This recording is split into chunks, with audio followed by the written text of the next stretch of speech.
वयाची 80 वर्ष झाली, पण अभिनयाची भूक अजूनही तितकीच कायम आहे. म्हणूनच ज्येष्ठ अभिनेत्री उषा नाडकर्णी यांनी जीवन गौरव पुरस्कार स्वीकारण्यास नकार दिला आहे. मराठी आणि हिंदी मनोरंजन विश्वात आपल्या दमदार अभिनयाने वेगळी ओळख निर्माण करणाऱ्या उषा नाडकरी आजही प्रेक्षकांच्या लक्षात आहेत. अनेक चित्रपट, मालिका आणि नाटकांमधून त्यांनी आपल्या अभिनयाची छाप पाडली. पवित्र रिश्तामधील सविता देशमुख ही त्यांची मुख्य भूमिका तर विशेष गाजली. पण एवढं मोठं काम करूनही जीवन गौरव पुरस्कार मात्र स्वीकारायचा नाही, अशी त्यांची भूमिका आहे.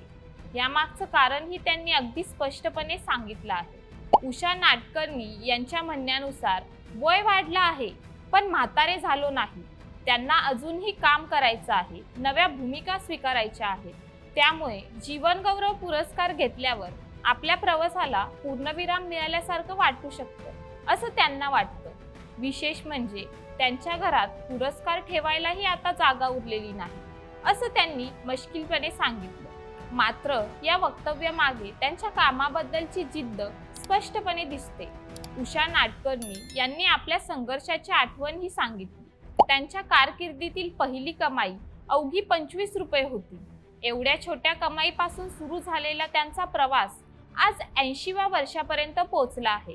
इतकंच नाही तर वयाच्या 70व्या वर्षी त्यांनी स्वतःचं पहिलं घर घेतल्याचं त्यांनी सांगितलं. म्हणूनच उषा नाडकर्णीचा हा प्रवास फक्त अभिनयाचा नाही, तर जिद्द, मेहनत आणि सतत पुढे जाण्याची प्रेरणा देणारा प्रवास आहे. वय हा फक्त आकडा आहे, स्वप्नांना वय नसतं. हेच कदाचित उषा नाडकर्णी आजच्या पिढीला सांगत आहे. उषा नाडकर्णीची ही जिद्द पाहता तुमच्या मते पुरस्कार महत्त्वाचा की काम करत राहण्याची इच्छा? तुमचं मत कमेंटमध्ये नक्की सांगा. व्हिडिओला लाईक करा, शेअर करा आणि आपल्या YouTube चॅनलला सबस्क्राईब करायला विसरू नका.